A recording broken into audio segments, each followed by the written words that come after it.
Today's a special episode.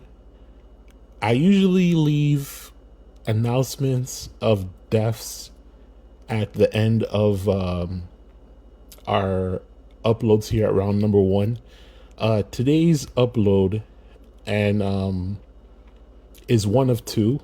This one, I feel it's important to talk about the passing of an individual, an influential wrestling personality named Kevin Scondotto. Unfortunately, Kevin Scondotto passed away on Monday afternoon, April 7th, 2025, at his home for unknown reasons. The Don Tony and Kevin Castle show was broadcast live on Monday night, this past Monday night, and has been airing for the most part of more than 20 years, Monday nights after Raw. From what I understand, there was a conversation between Kevin and Don Tony earlier that day on Monday, in which Kevin mentioned he had lost feelings in his hands and intended to go to the hospital to get checked out. He apologized for the inconvenience. Don Tony replied back but never received another message from Kevin. Kevin's friends were alerted, and one of them rushed to Kevin's home, only to find that Kevin, only to find Kevin only to find Kevin not breathing.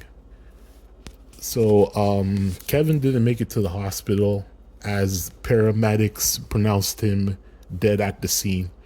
I went through a similar situation when I found my sister collapsed in the washroom from a brain aneurysm. She was on the verge of losing oxygen, but the paramedics arrived quickly. They nearly gave up and were about to pronounce her as deceased, but I insisted they continue working on her. Thankfully, she began breathing again and was transported to the hospital. It's important to understand that when paramedics are called to assist somebody, that person must be alive to be transported. If someone is deceased, the paramedics will leave the body there and move on, leaving it to the family to handle the next steps. In such situations, it can take hours for a person from a funeral home to arrive, and you have a deceased loved one in your home, which can be a distressing experience. The incident with my sister occurred on August 22nd, 2015, and I love wrestling so much. I've been living with I've been living with her for a while at that time after moving out of my parents' house.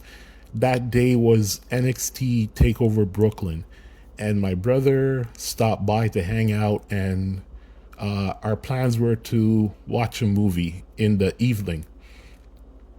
I expressed that I want to stay home, not wanting to miss the event, not to miss any second of that event.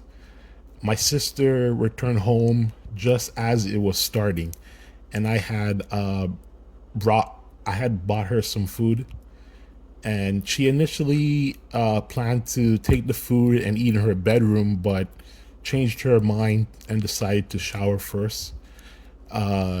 So tragically, when she entered the washroom, she collapsed, but fortunately, we were there to help her. Kevin Scondotto, according to one of his three real life brothers, John Draper, who is a frequent contributor to Wrestling Soup. Wrestling Soup is a wrestling opinionated show that was affiliated with the Don Tony and Kevin Castle show. Kevin Scondotto had multiple health problems, according to including diabetes, and he lived a recluse lifestyle. This is all according to what his brother John Draper said that following Monday night in a special roundtable edition of the Don Tony Kevin Castle show. A recluse is somebody who lives in voluntary seclusion, which is not a lifestyle I would recommend. While some alone time is beneficial, we need to remember how unpredictable our bodies can be. My sister had complained about a headache, and I urged her to visit a hospital, but she dismissed it as a minor issue. That headache turned out to be related to a blood vessel in her brain that was about to rupture. It's crucial to have people around us to ensure our lives are well managed. John Draper also mentioned during that roundtable discussion that funeral expenses will fall on the family. I admit I don't have life insurance, although I did have car insurance and previously had home insurance. I dropped the home insurance after my car was stolen last year, and I should prioritize saving the extra money into and putting it into life insurance soon. It's indeed a man's responsibility to take care for himself, which includes being mindful of our physical and mental health, taking proactive steps such as regular checkups, maintaining a healthy lifestyle, and being open about health concerns can significantly affect our well-being.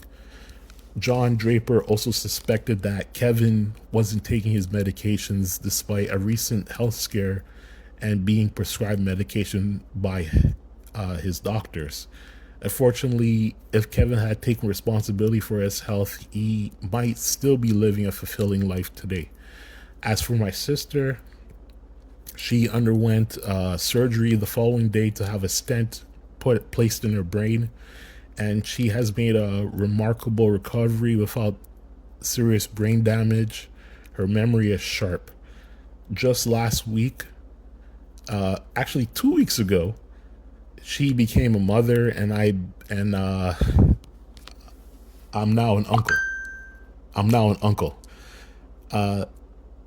Living with diabetes can be well, let me repeat that again. Living with diabetes is a death sentence. And Kevin's struggles with having diabetes and multiple health problems led to his sudden death. It's essential to take proactive steps such as regular checkups, maintaining a healthy lifestyle, adhering to medication, openly discussing health concerns, as these actions can truly make a difference. I cherish hearing Kevin Castle's insights and contributions during his time with us. In closing, the loss of Kevin Castle is a stark reminder of the importance of caring for our health and staying connected with loved ones. Life is fragile, and we often take our well-being for granted. Let's honor Kevin's memory by prioritizing our health, supporting one another, and building strong relationships. Thank you for joining me in my reflection on Kevin and reflecting on these vital topics. Take care of yourselves, look out for one another, and I'll see you tomorrow with a new upload here on the Round Number One YouTube channel.